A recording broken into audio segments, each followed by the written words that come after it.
గలతీలకు రాసిన పత్రిక 6వ అధ్యాయము 9వ వచనం నేను చదువుతాను. మనము మేలు చేయటందు విసుకకు యుందము, మనము అలయక మేలు చేస్తమేని తగిన కాలం మందు పంట కోతుము. కొన్ని వారములుగా మనము యెహోవా కొరకు ఎదురు చూడనటువంటి ఆ మాటను బట్టి దేవుని యొక్క వాక్యం మనం చూసుకున్నాం. ఈ రోజున కూడా కొన్ని విషయాలు ఎదురు చూడడం గురించి కొన్ని విషయాలు ఈ రోజు కూడా తెలుసుకుందాం. యెహోవా కొరకు ఎదురు చూసేవారు నూతన బలము పొందుదురు అని బైబిల్ సెలవిస్తుంది. ఎదురు చూసేటువంటి వారు పక్షిరాజు వల్లే బలం పొందుతారని, పైకి ఎగురుతారని బైబిల్ సెలవిస్తుంది. అలయక పరిగెత్తుతామని, సొమ్మసిల్లక నడిచిపోతామని దేవుని యొక్క వాక్యము సెలవిస్తుంది. యెహోవా కొరకు ఎదురు చూడటం అనేటువంటిది కష్టమైనటువంటి కార్యమే. అయినను ఆ కష్టంలో తగ్గ ప్రతిఫలాన్ని తప్పకుండా మనం పొందుకుంటామనేటువంటిది దేవుని యొక్క వాక్యము మనకి నిశ్చయితనిస్తూ ఉంది. ఎదురు చూడడం అటువంటిది వ్యర్థమైనటువంటి ప్రయత్నం లాగా, అది వేస్టేజ్ ఆఫ్ టైం లాగా అనిపిస్తుంది. అంటే సమయం అంతా కూడా వేస్ట్ అయిపోతుంది, త్వరలో ఏదో చేసుకుంటే బాగుంటుంది అనేటువంటి ఒక ఆలోచన సహజంగానే మనకు వచ్చేస్తుంది. కానీ బైబిల్ చెప్తున్న మాట ఏంటంటే, ఎదురు చూడడం కష్టమైనప్పుడు కూడా అలా ఎదురు చూస్తే ఆ ఎదురు చూడనుంటుండే కష్టం యొక్క ప్రతిఫలాన్ని దేవుడు తప్పకుండా మనకి ఇస్తాడని వాక్యం మనకి సెలవిస్తుంది. దేవుడు ప్రతిసారి త్వరగా కార్యాలు చేయడు. కొన్నిసార్లు దేవుడు నిర్ణయించినటువంటి టైంలో దేవుడు కార్యాలని చేస్తాడు. కొన్నిసార్లు మనకున్నటువంటి పరిమితమైనటువంటి జ్ఞానముతో మనం అనుకున్నటువంటి సమయమే సరైన సమయం అని మనం అనుకుంటుంటాం. కానీ మనకంటే జ్ఞానవంతుడైనటువంటి దేవుడు, ఆదిలోనే సమస్తమును నిర్ణయించినటువంటి దేవుడు, ఏది ఏ సమయంలో ఎలా జరగాలో ఆయనకి తన జ్ఞానాన్ని బట్టి దేవునికి మనకంటే బాగా తెలుసు. ఆయనకున్నటువంటి జ్ఞానాన్ని బట్టి ఆయన ఏం చేస్తాడంటే ముందుగానే సమస్తాన్ని నిర్ణయించాడు. కాలములు, సమయములు ఆయన స్వాధీనంలో ఉన్నాయంట. అంటే టైం ఒక్కటి ఆయన చేతులు ఉందని కాదు, కానీ ఏ సమయంలో ఏది జరిగించాలో అనేటువంటిది ఆయన వశంలో ఉంది. అందుకనే యెహోవా కొరకు ఎదురు చూడటటువంటిది ఉత్తమమైనటువంటి కార్యమని బైబిల్ చెప్తుంది. ఎందుకంటే ఏ సమయంలో ఏమి జరగాలనేటువంటిది దేవుడు ముందుగా నిర్ణయించాడు. కొన్నిసార్లు మన చేతుల్లో పరిస్థితి దాటిపోయినప్పుడు మనం ఏమనుకుంటామంటే అది దేవుని చేతుల్లోనే పరిస్థితి దాటిపోయిందని అనుకుంటాం. కానీ బైబిల్ చెప్తున్న మాట ఏంటంటే కాలములు, సమయములు ఆయన స్వాధీనంలో ఉన్నాయంట. అంటే ప్రతిదీ కూడా ఆయన కంట్రోల్లో ఉందంట. మనకి ఎక్కువ ఇబ్బంది కలిగించే పరిస్థితి ఏంటంటే, ఏది మనకి ఇబ్బందిని కలిగిస్తుంది అంటే, ఏదైతే మన కంట్రోల్లో ఉండదో అది మనకి ఇబ్బందిని ఎక్కువగా కలిగిస్తుంది. ఏది మనకి విసుదలని, నిరుత్సాహాన్ని ఇస్తుంది అంటే, ఏదైతే మన కంట్రోల్లో ఉండదో అది మనకు విసుదలని ఇస్తుంది. ఇప్పుడు కొన్నిసార్లు పరిస్థితులు మన చేతుల్లో లేనప్పుడు, వాటిని మనం కంట్రోల్ చేయలేనప్పుడు, మన చేయి దాటిపోతున్నప్పుడే మనకి నిరుత్సాహం అనేటువంటిది, బాధ అనేటువంటిది ఏర్పడుతుంది. కానీ మనం గుర్తించుకోవాల్సిన విషయం ఏంటంటే, చాలా కార్యాలు మన చేతులు దాటిపోవచ్చేమో కానీ ఏ ఒక్క కార్యం కూడా దేవుని చేతులను బయటికి వెళ్ళనే వెళ్ళదు. అది ఎప్పుడైతే గ్రహిస్తామో అప్పుడు దేవుని కొరకు ఎదురు చూడటంటే కొంచెం మనకి సులువుగా ఉంటుంది. అంత సులువు కాకపోవచ్చు కానీ ఆ విషయాన్ని మనం ఆ టైంలో గ్రహించినప్పుడు అది కొంచెం సులువుగా ఉంటుంది. అందుకని ఎదురు చూడడం దాని గురించి బైబిల్లో చాలా వాక్య భాగాలు ఉంటూ ఉన్నాయి. ఇజ్రాయెల్ ప్రజలు కూడా వాళ్ళ జీవితంలో కూడా దేవుడు కార్యములు చేసేటప్పుడు కొన్ని సందర్భాలు ఎదురు చూడమనే దేవుడు చెప్పాడు. చాలా సందర్భాలు ఇజ్రాయెల్ ప్రజలు తొందరపడ్డం బైబిల్ మనం చూస్తాం. ఇజ్రాయెల్ దేశాన్ని పరిపాలించిన రాజులు తొందరపడ్డం బైబిల్ మనం చూస్తుంటాం. కొంతమంది వ్యక్తులు తొందరపడ్డం మనం చూస్తుంటాం. కానీ మనం తొందరపడతాము కానీ దేవుడు ఎక్కడ కూడా టెన్షన్ పడ్డు. మనం తొందరపడము. చాలా సందర్భంలో మన టెన్షన్ ని, ఆ ప్రెషర్ తట్టుకోలేక మనం తొందరపడుతుంటాం. కానీ దేవుడు ఎప్పుడూ కూడా ఆ ప్రెషర్ దేవుడు ఫీల్ అవడు. జస్ట్ మనం ప్రెషర్ ఫీల్ అవుతున్నంత మాత్రాన దేవుడు కూడా ప్రెషర్ ఫీల్ అవుతున్నాడని ఏమీ కాదు. ఆయన తెలుసు, కాలము, సమయం అంతా ఆయన కంట్రోల్ ఉంది. ఆయన సమస్తాన్ని కంట్రోల్ చేయగలడు కాబట్టి ఆయన నిశ్చింతగా కూర్చుంటాడు. ఆ సమయం కొరకు దేవుడు ఎదురు చూస్తుంటాడు. అందుకనే దేవుడు మనకు కూడా ఏం చెప్తున్నాడు అంటే, నా కొరకు ఎదురు చూడని చెప్తున్నాడు. ఎందుకంటే నన్ను కావాలని ఆలస్యం చేస్తారు కాబట్టి ఎదురు చూడమని చెప్పట్లేదు. మనల్ని వెయిట్ చేయించడం దేవునికి ఇష్టం కాబట్టి ఎదురు చూడమని చెప్పట్లేదు. దేవుడు ఎందుకు మనల్ని వెయిట్ చేయమన్నాడు అంటే, ఉన్నటువంటి ఏకైక రీజన్, మంచి రీజన్ ఏంటంటే, సరైన సమయం ఒకటి నేను నిర్ణయించాను, ఆ టైంలో ఖచ్చితంగా కార్యాన్ని నేను చేస్తాను కాబట్టి వెయిట్ చేయను అన్నాడు. దేవుడు వెయిట్ చేయమని చెప్తున్నప్పుడు ఆయన కావాలని కూర్చొని కావాలనే మనం వెయిట్ చేస్తున్నటువంటిది కాదు. కావాలనే వెయిట్ చేస్తున్నటువంటిది కాదు. ఎందుకు దేవుడు వెయిట్ చేయమంటున్నాడు అంటే దానికి ఒక మంచి రీజన్ ఉంది. అది మంచి రీజన్ అంటున్నప్పుడు కొన్నిసార్లు మనకు అర్థం కాకపోతే మంచి రీజన్ అంటే అర్థం ఏంటంటే అది మనకి మేలు చేసేటువంటిదిగా ఉంటుంది. అది మనం అనుకున్న దానికంటే అది బెటర్గా ఉంటుంది కాబట్టి దేవుడు మనల్ని ఎదురు చూడమని చెప్తున్నాడు.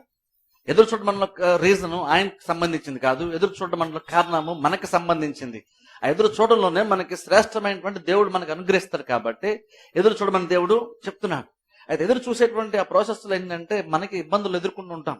అంటే మనం నిరుత్సాహంలో ఉంటాం కాబట్టి మనకి ఏది చేయాలని ఇంట్రెస్ట్ మనకి ఉండదు. నిరుత్సాహాన్ని ఫేస్ చేస్తున్నప్పుడు ఆ నిరుత్సాహాన్ని జయించడము, దాన్ని డీల్ చేయడం చాలా కష్టమైనటువంటి కార్యము అని చూడండి. ఎక్కడ కూడా చూడండి, అందుకనే పౌలు గలతీ పత్రిక 6:9 మాట్లాడుతూ అంటున్నాడు, మనం మేలు చేయట యందు విసుకక యుందుము అంటున్నాడు. మనం మేలు చేయటం విసుకక యుందుము. ఒక మంచి కార్యం చేయడంలో ఏదైనా మనకు తెలిసినటువంటి దానిలో బెటర్గా ఏదైతే ఉందో దాన్ని చేయడంలో మనం విసుక్కోకూడదని పౌలు చెప్తున్నాడు. అలాగే పాత బంధనలో కూడా చాలా సందర్భంలో దేవుడు కూడా మాట చెప్తాడు. వీళ్ళు జస్ట్ మాట అయితే పౌలు చెప్తున్నాను అనుకోకుండా దేవుడు చెప్తున్నాను గ్రహిస్తే దేవుడు అంటున్నాడు మేలు చేయటం మీరు విసుక్కోద్దు అంటున్నాడు. ఒక కార్యములు చేసుకుంటూ ముందుకు కొనసాగటంలో మీరు విసుక్కోద్దు అంటున్నాడు. సో విసుక్కోవద్దు అని దేవుడు చెప్పటంలోనే అర్థం ఏముందంటే మనకి సహజంగానే మేలు చేసేటువంటి కార్యాలు మనకు విసుదల సహజంగానే వస్తుంది అనమాట. అవి మంచి కార్యాలు అయి ఉండొచ్చు, కానీ కొన్ని సందర్భాల్లో మనం ఎంత నిరుత్సాహాన్ని మనం ఫేస్ చేస్తూ ఉంటాం అంటే, ఎంత ఇబ్బందుల్లో మనం ఉంటామంటే అది మంచి కార్యం అని తెలిసినప్పుడు కూడా అది చేయగల విషయం మనం తెలుసుంటూ కూడా మనం విసిగిపోతుంటాం, అలసిపోతుంటాం, బలహీనమైపోతుంటాం. చేయాలన్నటువంటి ఓపిక మనకి ఉండదు, చేయాలని ఇంట్రెస్ట్ మనకు ఉండదు. ఇంతకుముందు చేయటంలో ఉండేటువంటి ఆనందము ఇప్పుడు అదే కార్యం చేస్తూ ఉండొచ్చు బహుశా ఒకవేళ, కానీ చేస్తుంటాం కానీ బహుశా అందులో మనకు ఎంజాయ్మెంట్ ఆనందం మనకు ఒక్కొక్కసారి ఆ తృప్తి మనకు ఉండదు. ఎప్పుడో కార్యం ఒకప్పుడు చేస్తున్నప్పుడు ఉన్నటువంటి సంతోషం ఆనందం ఇప్పుడు లేదు. దాని అర్థం ఏంటంటే బహుశా ఇంకా చేస్తుండొచ్చు, కానీ ప్రాబ్లం ఏంటి, అందులో మనం నిరుత్సాహాన్ని ఫేస్ చేస్తున్నాం. బహుశా మనకు తెలియపోవచ్చు, కానీ ఆ నిరుత్సాహం ఫస్ట్ స్టెప్ ఏంటంటే, నిరుత్సాహం వెళ్ళడంలో ఫస్ట్ స్టెప్ ఏంటంటే ఒక కార్యం చేయడం పూర్తిగా మానివేయకుండా ఉండొచ్చు, ఇంకా అందులో కంటిన్యూ అవుతుండొచ్చు, చేస్తుండొచ్చు. కానీ నిరుత్సాహానికి వెళ్తున్నామంటే మొట్టమొదటి లక్ష్యం ఏంటంటే అదే కార్యం చేస్తుంటాం, కానీ ఈసారి ఏంటంటే చేయటంలో ఇంట్రెస్ట్ మనకి తగ్గిపోతుంది. ఒకప్పుడు చేస్తున్న కార్యంలో ఆనందాన్ని పొందుంటాం, సంతోషంగా కార్యం చేస్తుంటాం, కానీ ఇప్పుడు అదే కానీ బహుశా చేస్తుండొచ్చు, అది మంచిదని తెలుసు కాబట్టి బహుశా చేస్తున్నాం, కానీ చేస్తున్న దాంట్లో ఇప్పుడు మనకు సంతోషం ఆనందము ఉండదు. చేస్తుంటాం కానీ ఎక్కడో లోపల విసుదల్లో లేదా నిరుత్సాహమో ఏదో డిసప్పాయింట్ ఏదో ఒకటి ఉంటుంది, ఏదో చిన్న బాధ ఉంటుంది. చేస్తూనే ఉండొచ్చు కానీ ఆ బాధ మనకి ఉంటుంది. అందుకని ఇక్కడ పౌలు అంటున్నాడు మేలు చేయటం విసుకక యుందుము అంటున్నాడు. ఎందుకంటే కార్యములు చేయడంలో విసుదల సహజంగానే మనకు వస్తుంది. మానవులంగా మనకు ఎక్స్పెక్టేషన్స్ ఒక్కొక్కసారి జరగనప్పుడు మనకు విసుదల వస్తుంది. మనం కొన్ని ఎక్స్పెక్టేషన్స్ ఉంటుంటాం, కొన్ని కార్యం ఎదురు చూస్తుంటాం, కొన్ని ఇలాగ ఉంటాయి ఇలాగ జరుగుతాయి అనుకొని ముందుగానే మనం ఊహించుకుని ఉంటాం. అయితే ప్రాబ్లం ఏంటంటే చాలా సందర్భాల్లో లేదా కొన్ని సందర్భాల్లో ప్రతిదీ మనం అనుకున్నట్లుగా జరగదు. అది మనకున్నటువంటి ప్రాబ్లం. ప్రతిదీ మనకు అనుకూలంగా జరగాలనుకుంటే ప్రతిదీ మనం కంట్రోల్ చేద్దాం అనుకుంటున్నాం, కానీ ప్రాబ్లం ఏంటంటే ప్రతిదీ మనం కంట్రోల్ చేయలేం, ప్రతిదీ మనకు అనుకూలంగా ఉండదు. ఎప్పుడైతే ప్రతిదీ మనకు అనుకూలంగా లేదో అప్పుడే మనకు విసుదల అనేటువంటిది వస్తుంది, అప్పుడే మనకు నిరుత్సాహం అనేటువంటిది వస్తుంది, అప్పుడే మనం అలసిపోయినట్లుగా ఫీల్ అవుతుంటాం. ఎందుకంటే కంట్రోల్ చేద్దానికి ప్రయత్నం చేస్తున్నాం కానీ అది మన కంట్రోల్లోకి ఆ పరిస్థితి కంట్రోల్కి రానప్పుడు మనకు విసుదల వస్తుంది. అందుకని ఇక్కడ పౌలు అంటున్నాడు మనం మేలు చేయటం విసుకక యుందుము. ఎందుకంటే ఆ విసుకక యుందం అన్న మాటను బట్టే మనం గ్రహించాలి ఏంటంటే సహజంగా విసుదల వస్తుంది మనకి. విసుదల అంటే క్రిస్టియన్ తరచుగా ఆయా సందర్భంలో ఫేస్ చేస్తుంటాడు. అదేదో ఎప్పుడో ఒకసారి ఏదో ఒక సందర్భంలో వచ్చేటువంటిది కాదు, ఏదో పెద్ద ప్రాబ్లం ఫేస్ చేస్తున్నప్పుడు వచ్చేటువంటిది కాదు. బిలీవర్స్ గా మనం తరచుగా ఆయా సందర్భంలో మనం ఫేస్ చేస్తుంటాం. అందుకని పౌలు అంటున్నాడు మనం మేలు చేయటం విసుకక యుందుము. ఎందుకు విసుక్కోద్దంటే ఆ నెక్స్ట్ లైన్ లో చెప్తున్నాడు పౌలు అంటున్నాడు మనము అలయక మేలు చేసేతమే. అంటే మేలు చేయక ముందు ఒక్కోసారి నువ్వు అలసిపోతావు. అలసిపోకుండా నువ్వు మేలు చేస్తే, నువ్వు మేలు చేసి అలసిపోవడం గురించి మాట్లాడట్లేదు, నువ్వు అలసిపోకుండా మేలు చేస్తే అంటే అర్థం ఏంటంటే కొన్నిసార్లు నీకు మేలు చేయాలనే విషయం తెలుసు కానీ అలా చేయడానికి అవసరమైన ఓపిక సహనము బలము నీకు ఉండదు, అలసిపోయి ఉంటాం. మనము అలయక మేలు చేస్తుంటే అలసిపోయే సందర్భంలో అలసిపోయి ఏదైతే చేద్దాం అనుకున్నా చేయకుండా ఉండడం చాలా చాలా ఈజీ మనకి. కానీ పౌలు అంటున్నాడు నువ్వు అలసిపోకుండా గనక మేలు చేస్తే తగిన కాలమందు పంటను కోస్తామంటున్నాడు. మనం చాలా సందర్భంలో మనకు విడుదల వస్తుంది. అది ఏ విషయం కావచ్చు, ఆత్మ సంబంధంగా కావచ్చు, భౌతికంగా కావచ్చు, మెంటల్ గా కావచ్చు. సహజంగానే మన నిరుత్సాహం వస్తుంది, సహజంగానే మనం అలసిపోతాం, సహజంగానే మనము వేసారిపోతుంటాం, విసుదల సహజంగానే మనకు వస్తుంది. కానీ విసుదలు వచ్చిన మనం గుర్తుపెట్టే విషయం ఏంటంటే మనం ఏం చేస్తాం అంటే జనరల్ చేయడం మానేస్తాం. ఆ రోజు కొంచెం మనం నిరుత్సాహం ఉన్నాం అనుకోండి, ఆ రోజు చర్చికి వెళ్ళడం మానేస్తాం. కొంచెం విసుదలు వచ్చింది అనుకోండి, ఆత్మ సంబంధంగా మనం ప్రార్థన చేసుకోవడం మానేస్తాం, లేదా బైబిల్ చదువుకోవడం మానేస్తాం. అది బహుశా పర్మనెంట్ కాకపోతే టెంపరీగా కొంతసేపు లేదా కొన్ని రోజులు మనం అలా మనం కంటిన్యూ అవుతాం. అదేంటి దాని అర్థం ఏంటంటే మనం అలసిపోతున్నాం అర్థం. కానీ బైబిల్ చెప్తున్న మాట అలా అలసిపోకుండా ఏదైతే నీకు చేయాలనే విషయం నీకు తెలుసో అది చేయటం అలసిపోకుండా కనుకుంటే నువ్వు చేస్తున్న వెంటనే దానికి ప్రతిఫలం నీకు కనబడకపోవచ్చు, కానీ ఒకదానికి ఖచ్చితంగా ప్రతిఫలము దొరుకుతుంది. నిరుత్సాహం ఎందుకు వస్తుందంటే మనము మేలు చేస్తూ ఉన్నాం, ఏదైతే మంచి కర్మ అనుకుంటూ చేస్తున్నామో ఆ మంచిది చేస్తున్నాం, కానీ దాని తగ్గ ప్రతిఫలం మనకు తిరిగి రావట్లేదు. అది మనకు వచ్చిన ప్రాబ్లం. మనం ఎక్కువ డిసిప్లిన్ ఎప్పుడు ఫేస్ చేస్తుంటాం అంటే ఒక మంచి కార్యం చేస్తున్నాం, మంచి చేస్తున్నాం కాబట్టి తిరిగి మంచి మనకు వస్తుంది అనుకుంటాం, కానీ కొన్ని సందర్భాల్లో ఆ తిరిగి మంచి మనకి రాదు. ఓ మంచి కార్యం చేస్తున్నాం, దాని తగ్గ ప్రతిఫలం రిటర్న్ మనకు వస్తే అది బహుశా ప్రతిఫలం మనకి ఎంకరేజ్మెంట్ ఉంటుంది, కొంచెం ధైర్యాన్ని ఇస్తుంది, కొంచెం బలాన్ని ఇస్తుంది, నెక్స్ట్ ఇంకొక కార్యం చేయడానికి బలం ఉంటుంది మనకి. కానీ క్రిస్టియన్ గా క్రైస్తవ జీవితంలో ఆయా సందర్భాల్లో మనము కొన్ని కార్యాలు చేయాల్సి ఉంటుంది, చేస్తున్నాం, ప్రతిఫలం వస్తుందని ఆశపడతాం, కానీ ప్రతిఫలం రాదు. ఆ ప్రతిఫలం రానప్పటికీ మరలా చేయాల్సి ఉంటుంది. ఇప్పుడు చేస్తుండగా ప్రతిఫలం వస్తే మరలా చేస్తున్నాం, ప్రతిఫలం వస్తుంది మరలా చేస్తున్నాం, అది బాగానే ఉంటుంది కొంతవరకు, ఎంతో కొంత ప్రతిఫలం చూసి ఎంకరేజ్మెంట్ పొందుతాం మనం. కానీ డిసప్పాయింట్మెంట్ అనేది ఎలా ఉంటుందంటే మనం కొన్నిసార్లు చేస్తుంటాం, ప్రతిఫలం రాదు. సరే అనుకుంటే ఒకసారి మిస్ నెక్స్ట్ టైం మనం చేస్తే మరలా మనకి మంచి జరుగుతుంది అనుకుంటాం, మళ్ళీ మెయిల్ చేస్తాం, కానీ మళ్ళీ ఒకసారి మళ్ళీ మంచి మనకి తిరిగి జరగదు, మంచి రాదు మనకి. అప్పుడే మనం ఏంటంటే అలసిపోయి ఏమనిపిస్తుందంటే ఎక్కువ నుండి చేయడం మనది. ఎందుకంటే చేస్తున్నాను, దాని రిజల్ట్ నాకు కనబట్టలేదు. నేను మంచి చేస్తున్నాను, దాని తగ్గ మంచి ప్రతిఫలం నాకు కనబడినప్పుడు నేను నిరుత్సాహపడిపోతాను. ఇప్పుడు నిరుత్సాహాలకు వెళ్ళాము, కొంతకాలం తర్వాత మనం అది చేయడమే మానేస్తుంటాం. అలా చేయడం మానేస్తుంటే అర్థం ఏంటంటే మనం దేవుని కొరకు ఎదురు చూడటం మానేస్తామని అర్థం. ఎందుకంటే మనం అలసిపోకుండా మేలు చేస్తే తగిన కాలం ముందు పంటను మనం కోస్తామంట. మేలు చేయడంలో అలసిపోకుండా పంటను కోస్తామంట. అంటే అర్థం చూడండి, బలం లేనటువంటి టైంలో కూడా, బలహీనం ఉంటున్న టైంలో కూడా మేలు చేయాలి, అది చాలా కష్టమైన కార్యము. కానీ ఆ బలహీనమైనటువంటి సమయంలో కూడా నువ్వు ఓపిక తెచ్చుకొని బలం తెచ్చుకొని విసిగిపోకుండా కనుక మేలు చేస్తే తగిన కాలం అన్నది ఒకటి దేవుడు నిర్ణయించాడంట. అది నువ్వు మేలు చేయాలి, నువ్వు స్టార్ట్ చేయక మునిపోయి, నువ్వు విసిగిపోక మునిపోయి దేవుడు ఒక టైం నిర్ణయించాడంట. అందుకే పౌలు అన్నాడు, మీరు విసుక్కోకుండా కనుక మరలా బలం తెచ్చుకొని ఆ మేలు కనుక మీరు చేస్తే తగిన కాలం అన్నది ఒకటి ఉంది. అలాగే నిరుత్సాహం వచ్చినప్పటికీ, విడుదల వచ్చినప్పుడు కూడా వేసారిపోకుండా, నిరుత్సాహపడిపోకుండా, సోలిపోకుండా మేలు చేసేటువంటి ప్రతి వారికి కూడా తగిన కాలం అన్న దేవుడు నిర్ణయించాడు. నువ్వు మేలు చేయడం అలసిపోతే కనుక నీకు నిర్ణయించిన సమయం నువ్వు ఎక్స్పెక్ట్ చేయడానికి వేస్టే. కానీ మేలు చేసేటువంటి ప్రతి వారు కూడా ఖచ్చితంగా కూడా ఎక్స్పెక్ట్ చేయొచ్చు. వెంటనే నీకు ప్రతిఫలం రాకపోవచ్చు, కానీ నీకు కూడా ప్రతిఫలం వచ్చేటువంటి సమయము, టైంని దేవుడు ఖచ్చితంగా నిర్ణయించాడు. తగిన కాలం ఒకటి దేవుడు నిర్ణయించాడు.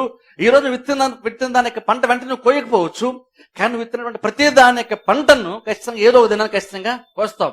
ఈ రోజు విత్తగానే పంట కోయకపోవచ్చు, దానికి ఎప్పుడో పంట కోయవచ్చు, అయినా నువ్వు విత్తింది వ్యర్థంగా పోదు. ఎందుకంటే దీని యొక్క ప్రతిఫలం కూడా ఓ టైం వచ్చినప్పుడు దేవుడు నీకు అది ఇస్తాడు. దేవుడు దీన్ని వ్యర్థంగా విడిచిపెట్టడు. చాలా మనం చాలా కష్టపడి పైకొద్దామని కష్టపడుతుంటాం, ఎక్కడ ప్రతిఫలం మనకు పెద్ద కనబడదు. ఇప్పుడు చూడండి, మనం పైకొద్దాను మన డ్యూటీలో పని పట్ల కష్టపడుతుంటాం, పని చేసుకుంటాం, ఎంతో ప్రయాసమైనప్పుడు కూడా, ఇబ్బంది అనిపించినప్పుడు, అనారోగ్య పరిస్థితుల్లో కూడా చాలా కష్టపడి మన వర్క్స్, మన డ్యూటీస్ మనం చేసుకుంటాం. ఒకసారి ఏంటంటే చేస్తున్నాం, కష్టపడుతున్నాం, కానీ కొంచెం ఎక్కువ కష్టపడుతున్నాం కాబట్టి త్వరలోనే మనకి ఏదో మంచి కార్యం జరుగుతుంది, ఆర్థికంగా మనం బలపడతాం అనుకుంటాం. కానీ కొన్ని సందర్భాలు అలాగే మనకి జరగదు. చాలా కాలం కష్టపడ్డాం, కానీ ఎటువంటి ప్రతిఫలం లేదు. ఒకసారి అన్నిటిని చూసుకుంటే ఏమనిపిస్తుంది, ఎంతకాలం ఎక్స్ట్రాగా నేను కష్టపడ్డాను, ఎక్కువ ప్రయత్నం చేశాను, కానీ ప్రతిఫలం ఏమీ నాకు దొరకలేదు అనిపిస్తుంది. కానీ అలా నిజంగా కనుక మనం బైబిల్ మట్టి కనుక మరలా ప్రయత్నం చేస్తుంటే దేవుడు చెప్తున్న మాట ఏంటంటే, ఓ టైం వచ్చి ఇస్తే దానికి ప్రతిఫలం దేవుడు మనకి ఇస్తాడంట. దాని బెస్ట్ ఎగ్జాంపుల్ ఇజ్రాయెల్ ప్రజలే. 400 సంవత్సరాలు ఐగుప్తులో వాళ్ళు బానిసలుగా ఉన్నారు. 400 సంవత్సరాలు అంటే అసలు ఏమాత్రం ప్రతిఫలం నాశించాం. 400 సంవత్సరాలు అంటే ఇందులో బయటపడితే చాలు అనుకుంటాం. ఇజ్రాయెల్ ప్రజలు కూడా నిజంగా బయటపడితే చాలు అంటున్నారు. మోషే వచ్చి దేవుడు నన్ను పంపించి మిమ్మల్ని విడిపిస్తాను, నన్ను పంపించని చెప్పినప్పుడు వెళ్ళి ఫరోతో మాట్లాడు మోషే, మనం బయటకు వెళ్ళిపోతే బాగుంటది అనుకున్నారు. వాళ్ళు ఐగుప్తులను బయటకు వస్తే చాలు అనుకున్నారు. అందుకనే వాళ్ళు మనం బయటకు వెళ్తున్నాం, నెక్స్ట్ ప్లాన్ ఏంటి, తర్వాత ఏంటి, మనం ఎక్కడికి వెళ్తున్నాం, మన గమ్యం ఏంటి, ఇదేం వాళ్ళు ఆలోచించలేదు. బయటికి పోతే చాలు అనుకున్నారు వాళ్ళ ఎక్స్పెక్టేషన్ అంతే. ఇందులోని బయటకు వస్తే చాలు, గట్టెక్కితే చాలు అనుకున్నారు. కానీ దేవుడు అయితే అలాగా ఆలోచించలేదు. దేవుడు ఎలా ఆలోచించాలంటే, మేము బయట తీసుకొస్తున్నప్పుడే 400 సంవత్సరాల వరకు మీరు ఫరో రాజ్యానికి, ఆ గవర్నమెంట్ కి మీరు చాకరీ చేశారు, ఆ రాజ్యం డెవలప్మెంట్ మీరు ఎంతగానో ప్రయాసపడ్డారు. ఫరో అయితే మీకు ఏ ప్రతిఫలం ఇవ్వలేదు, కానీ నిర్ణయించిన సమయం ఒకటి వచ్చినప్పుడు ఖచ్చితంగా నేను మీకు ప్రతిఫలాన్ని ఇస్తాను. నేను టైం నిర్ణయించాను. ఆ టైం వచ్చినప్పుడు మీకు రావాల్సిన ప్రతిఫలము ఫరో మీద డిపెండ్ అయి ఉండదు, నా మీద డిపెండ్ అయి ఉంటుంది. ప్రతిఫలం రాని టైంలో మనం ఒక్కోసారి ఫరో కష్టం వస్తుంటాం. ఈ ఫరో మనల్ని కనికరించట్లేదు, మన కష్టాన్ని గుర్తించట్లేదు, తగిన ప్రతిఫలం ఇవ్వట్లేదు మనకు అనిపిస్తుంది. కానీ దేవుడు నిర్ణయించిన టైం వచ్చినప్పుడు ఏ కష్టాన్ని అయితే ఫరో పట్టించుకోలేదో, ఏదైతే ఆయన గుర్తించలేదు, ఏదైతే నీకు ఇవ్వాల్సిన తన దగ్గర దాచుకున్నాడో, దేవుడు నిర్ణయించిన టైం వచ్చినప్పుడు అది ఫరో చేతులను బలవంతంగానే సరళాక్కుని దేవుడు మనకు తీసుకొచ్చి ఇస్తాడు.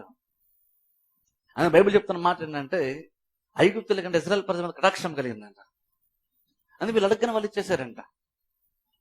సహజంగా గొప్ప సంపదతో ఐగుప్తులను బయటకు వచ్చాడు. బానిస అనేటువంటి వాడు బానిసలు సంపత్తో బయట రావడం జనం జరగదు. యుద్ధం వచ్చి యుద్ధంకి వెళ్ళినటువంటి వారు యుద్ధంలో విజయం పొందుకొని గొప్ప సంపత్తో బయటకు వస్తారు. కానీ 400 సంవత్సరాల బానిసలుగా ఉండి వెట్టి చాకరీ చేసి ఫరో చాలా బలహీనపరిచి వీళ్ళు అనగదొక్కుతున్నటువంటి టైంలో అలాంటి దానిలో ఉండి వీళ్ళు బయటకు వస్తూ గొప్ప సంపత్తో బయటకు వచ్చారంట వీళ్ళు. అదేం చెప్తుందంటే 400 సంవత్సరాలు గడిచిన తర్వాత అయినా సరే బహుశా వీళ్ళు కానీ వీళ్ళ పూర్వీకులు కష్టపడిన దానికి ప్రతిఫలం కూడా దేవుడు వీరికి ఇచ్చేసాడు. అది వాళ్ళు ఊహించుండకపోవచ్చు, కానీ దేవుడు ముందుగానే ప్లాన్ చేసుకున్నాడు. కాలము ఆ సమయం నిర్ణయించిన టైం వచ్చినప్పుడు దేవుడు మోషేని ఐగుప్తు పంపించాడు. అక్కడ ఫరోతో మాట్లాడించి ఆ రాజ్యంను పడగొట్టి ఇజ్రాయెల్ బయట తీసుకొచ్చాడు. తగిన ప్రతిఫలం దేవుడు వారికి ఇచ్చాడు. కొన్నిసార్లు మనం కూడా వెయిట్ చేయాల్సి ఉంటుంది. అలాగనే ఇజ్రాయెల్ ప్రజలు ఐగుప్తు 400 సంవత్సరాలు వెయిట్ చేయాల్సి వచ్చింది. మనము వెయిట్ చేయాలి. అది ఎంతకాలం అన్నది మనకు తెలియదు, అది కొంచెం ప్రాబ్లం మనకి. కానీ బైబిల్లో దేవుడు చెప్తాను వెయిట్ చేయమన్నాడు. ఎందుకంటే తగిన కాలం ఒకటి ఖచ్చితంగా ఉంది.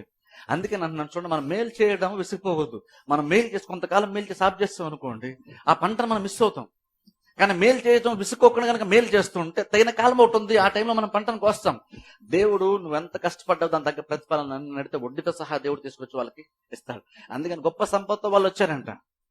ఫరో కష్టపడింది, ఐగుప్తు రాజ్యంలో ప్రతి సిటిజన్ కష్టపడింది అంతా కూడా ఇప్పుడు ఇజ్రాయెల్ ప్రజల చేతుల్లో ఉంది. అంటే ఆలోచించండి, ఎంత గొప్ప సంపద వచ్చుంటారు ఆలోచించండి. ఒక బలమైన రాజ్యం యొక్క గొప్ప సంపదతో ఒక బానిసలు బయటకు వచ్చారు. ఎంత గొప్ప సంపద వచ్చుంటారు ఒకసారి ఆలోచించండి. అని అర్థం ఏంటంటే తగిన కాలంలో వారు పంటని కోసారు. దేవుడు వారికి ఇచ్చాడు పంటని. వాళ్ళు పెద్ద కష్టపడింది లేదు. అప్పుడు వాళ్ళు చాలా కష్టపడాల్సి వచ్చింది. ఫరో కింద చాలా ప్రయాసపడాల్సి వచ్చింది. ఫరో వాళ్ళు అణిచివేసే ప్రయత్నం చేశాడు. కానీ కాలం పరిపూర్ణమైనప్పుడు, టైం వచ్చినప్పుడు వీళ్ళు దాన్ని తెచ్చుకోవడానికి కష్టపడాల్సిన పని లేదు. వీళ్ళు జస్ట్ బైబిల్లో దేవుడు చెప్పాడు, మీరు వెళ్ళి అడగండి, వాళ్ళు మీకు ఇచ్చేస్తారు. అందుకంటే చూడండి, నువ్వు చేయడానికి కష్టపడాలి. ఆ టైం రాంతం నువ్వు కష్టపడాలి. కానీ టైం వచ్చినప్పుడు నువ్వు కష్టపడాల్సిన పని ఉండదు. సింపుల్ గా నువ్వు ఏదో ఒక మూమెంట్ లో, ఒక స్ప్లిట్ సెకండ్ లో దేవుడు ఏదో కార్యం జరిగిస్తాడు. నీకు రావాలంతా కూడా దేవుడిని తీసుకొచ్చి ఇచ్చేస్తాడు. వాళ్ళు 2 సంవత్సరాల్లో కష్టపడ్డారు, కానీ వాళ్ళ చేతిలో తీసుకోవడానికి వీళ్ళు కష్టపడాల్సిన పనే లేదు. సింపుల్ నోరుగా అడిగారు అంతే. దేవుడు అన్నాడు, మీరు అడగండి, వాళ్ళు మీకు ఇచ్చేస్తారు. వాళ్ళు కష్టపడి ఆ తిరిగి దాన్ని సంపాదించుకుంటే మళ్ళీ వాళ్ళు కష్టపడలేదు. వాళ్ళు కష్టపడ్డారు, ప్రయాసపడ్డారు. కానీ తిరిగి లాస్ట్ మూమెంట్ దేవుడు వాళ్ళ చేతిలో రావాల్సిన టైంలో మాత్రము అది వాళ్ళ దానికి కష్టపడాల్సిన పని రాలేదు. అక్కడ సింపుల్ దేవుడు అన్నాడు, మీరు అడగండి, వాళ్ళు ఇచ్చేస్తారన్నాడు. వీళ్ళు వెళ్ళి అడిగారు, వాళ్ళు తీసుకొచ్చి ఇచ్చేసారు. పొందుకోవడానికి పెద్ద కష్టపడలేదు, కానీ చాలా కాలం కష్టపడ్డారు. కానీ మూమెంట్ వచ్చినప్పుడు వాళ్ళు కష్టపడాల్సిన పని లేదు. కష్టపడకుండా ప్రతిఫలం దేవుడు వారికి ఇచ్చేసాడు. అలాగే ఊరికే వాళ్ళకి వచ్చేసిందా అంటే 400 సంవత్సరాల ప్రయాసము ఒక్క నిమిషంలో దేవుడు వారికి ఇచ్చేసాడు. అలాగనే మన లైఫ్ లో కూడా ఆయా సందర్భాలు వస్తుంటాయి. చాలా కాలం మనం కష్టపడాల్సి వస్తుంది.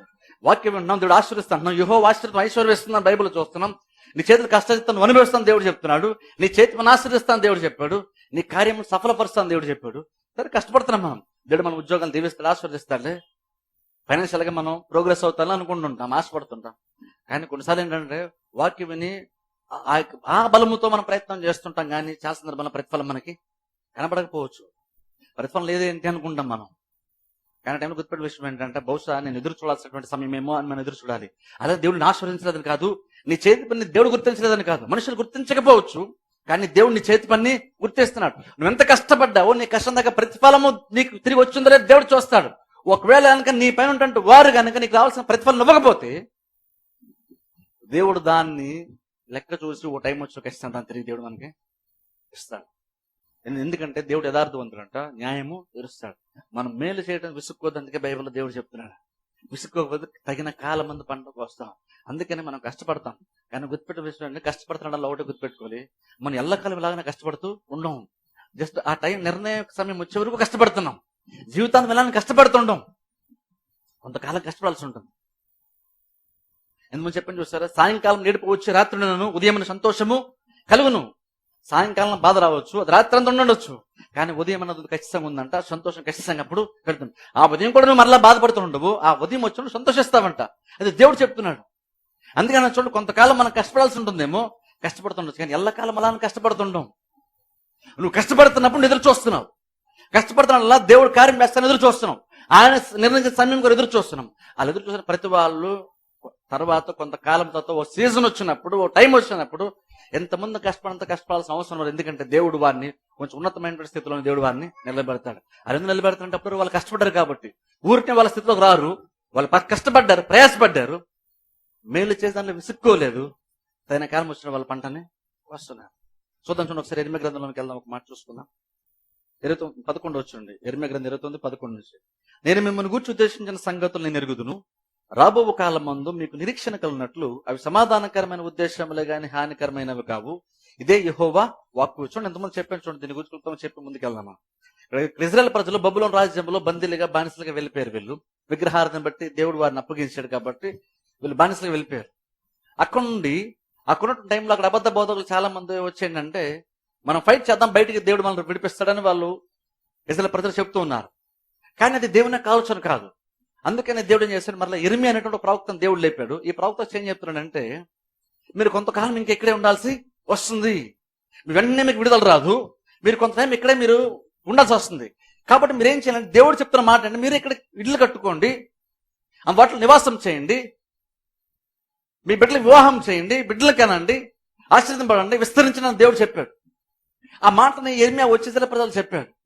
అలా చెప్పినప్పుడు ఆ మాట చెప్తూనే అప్పుడు దేవుడు అన్నాడంటే, నేను మిమ్మల్ని గురించి ఉద్దేశించిన సంగతులు నేను ఎరుగుదును, రాబో కాలం మందు మీకు నిరీక్షణ కలిగినట్లుగా అవి సమాధానకరమైన ఉద్దేశంలో కానీ హానికరమైనవి కావు అని దేవుడు చెప్పిన తర్వాత అప్పుడు దేవుడు అంటున్నాడు. చూడండి, నెక్స్ట్ 12 వచ్చి నేను చదువుతాను. మీరు నాకు మొర్ర పెట్టుదురని, మీరు నాకు ప్రార్థన చేయొచ్చు ఒత్తిరని, నేను మీ మనవి ఆలకింతును. ఇక్కడ చూడండి, వెంటనే నెక్స్ట్ దేవుడు అంటున్నాడు, వెంటనే అది మాట్లాడుతూనే కంటిన్యూ చేసి దేవుడు అంటున్నాడు, మీరు నాకు ప్రార్థన చేస్తారని ప్రార్థన ఆలకిస్తానంటున్నాడు దేవుడు. ఇప్పుడు ఒకసారి ఆలోచించండి, మనం ప్రార్థన చేసినప్పుడు ఎందుకు ప్రార్థన చేస్తాం ఒకసారి ఆలోచించాలి. మనం ఎందుకు ప్రార్థన చేస్తాం? అందుకని చూడండి, జనరల్ గా బిలీవర్స్గా మనం చాలా సందర్భాలు ఏం చేస్తుంటాం అంటే, మనం డైలీ ఎంతో కొంచెం బైబిల్ చదువుతాం, కొంచెం ప్రార్థన చేసుకుంటాం. ప్రార్థన చేసుకుని జనరల్ గా క్రిస్టియన్స్ ఒక హ్యాబిట్ ఏంటంటే, ఎంతో కొంత బైబిల్ చదువుతాయి, 3 వచ్చి 4 వచ్చి ఎంతో కొంత 2 minutes అయినా బైబిల్ చదువుతాం, తర్వాత ప్రార్థన చేసుకుంటే తర్వాత వేసి మన పనులు మనం చేసుకుంటూ ఉంటాం. కానీ చూడండి, మనము ప్రార్థన చేస్తున్న బైబిల్ చదువుతాం, ఒకసారి ఆలోచించాలి. ఇక్కడ చూడండి, వీళ్ళు కూడా ఇప్పుడు ప్రార్థన చేస్తాను దేవుడు చెప్తున్నాడు, మీరు ప్రార్థన చేస్తాను మీకు సహాయం చేస్తాను అంటున్నాడు దేవుడు ఇక్కడ. కానీ ఏ సందర్భంలో మాట చెప్తున్నాడు మనం ఆలోచించాలి. మనం జనరల్గా ఆలోచించిన, ప్రార్థన చేసే ముందు మనం ఎందుకు బైబిల్ చదువుతాం? అసలు ఆచారానికి కొంచెం బైబిల్ కొంచెం ప్రార్థన చేసుకోవాలంటున్నది కాదు.